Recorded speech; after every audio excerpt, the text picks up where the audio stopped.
Allah i madheshëm ka tregu në librin e tij që pasuria dhe fëmijët janë stëliq të jetës së kësaj bote. Dhe vazhdon ajeti, veprat e mira që mbesin janë më të mira në shpërblim dhe më të mira në shpresë. Pra në farë forme, kuptimi i këtij ajeti është që mas ju mashtrojë njerëz pasuria dhe familja ndaj atyre veprave që mbesin edhe pas vdekjes. Prandaj pasuria dhe fëmia janë sprovë, nuk janë qëllim për çfarë jemi kriju, siç e bëjnë shumë njerëz. Ato me një ajet tjetër në Lakë Madheshëm thot: "Innama amwalukum wa auladukum fitna."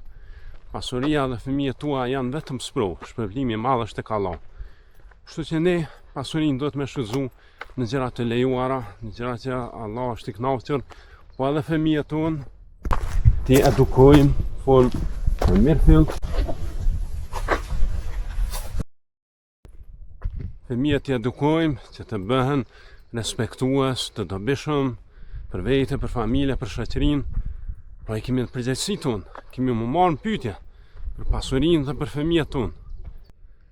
Sepse çdo begati që na ka dhënë Zoti, ne duhet të jemi mirënjohës ndaj tij. Prej mirënjohës është që ta shfrytëzojmë atë në gjëra të mira dhe jo në mëkate.